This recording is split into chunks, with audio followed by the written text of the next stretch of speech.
Bismillahirrahmanirrahim. Assalamualaikum warahmatullahi wabarakatuh. Alhamdulillahirabbil alamin.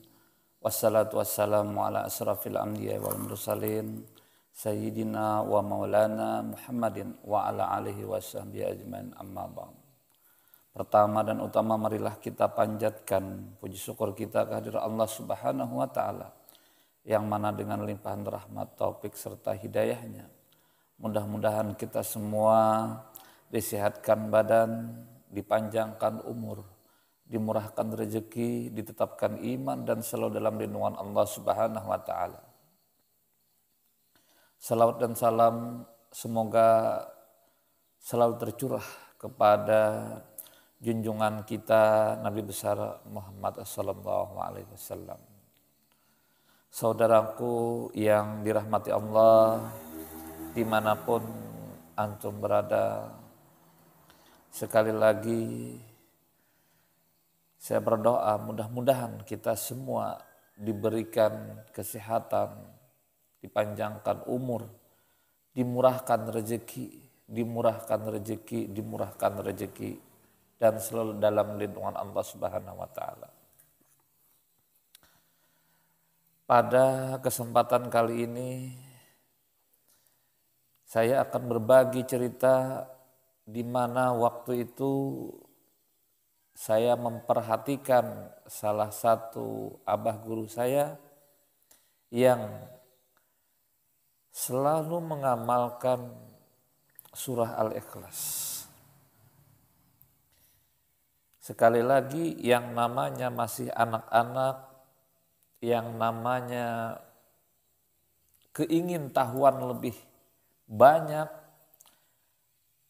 maka waktu itu saya memperhatikan abah guru itu apabila beliau sholat jadi imam atau sholat sendiri itu agak cepat. Nah, waktu jadi imam itu kita bisa mendengar bacaan beliau itu hampir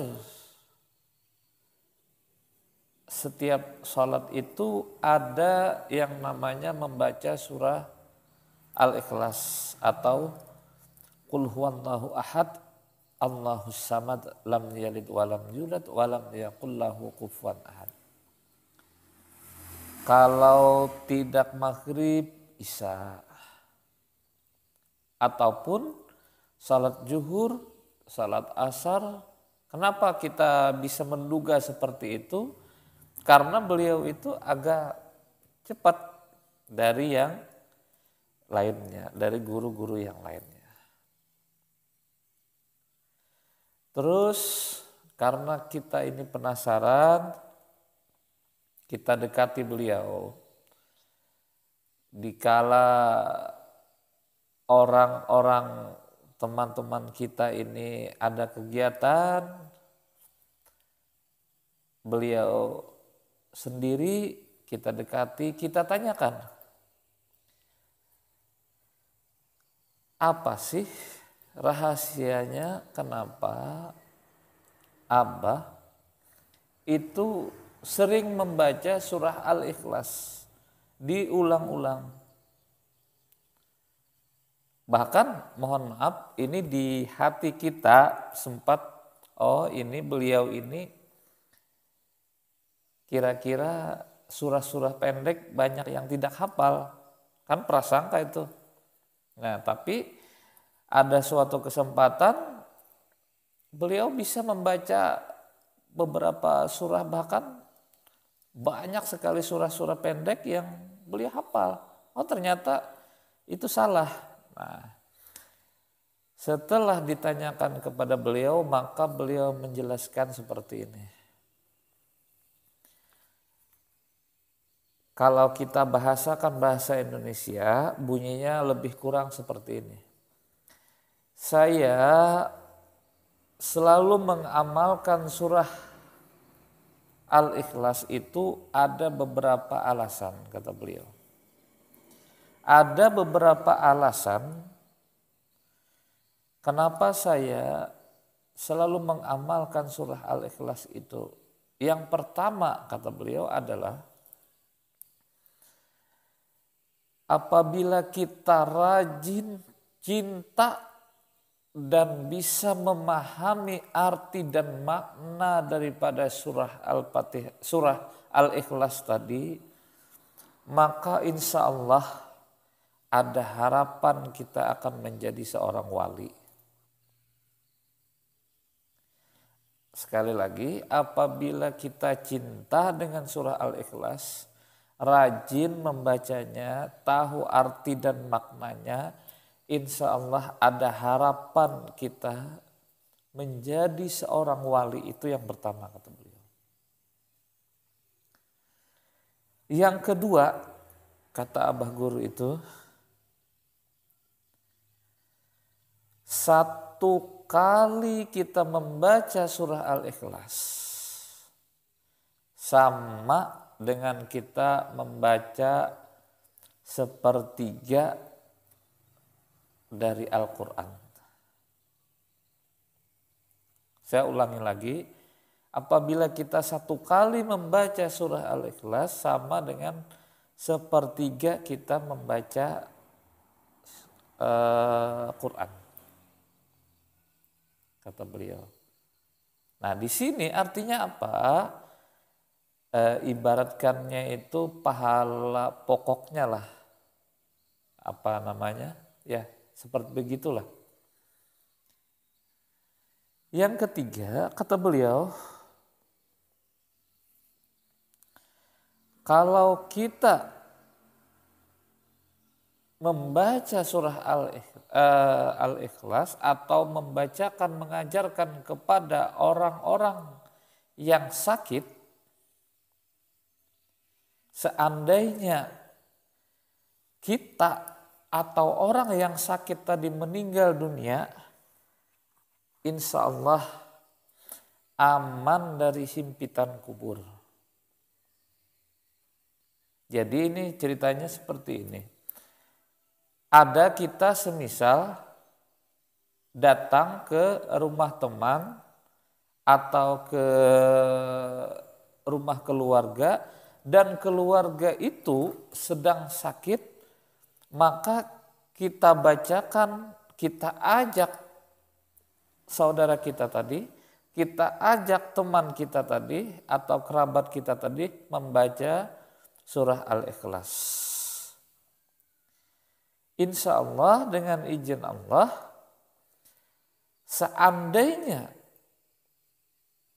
baik kita ataupun saudara kita tadi yang kita ajak membaca surah Al-Ikhlas tadi meninggal, insya Allah aman dari himpitan kubur.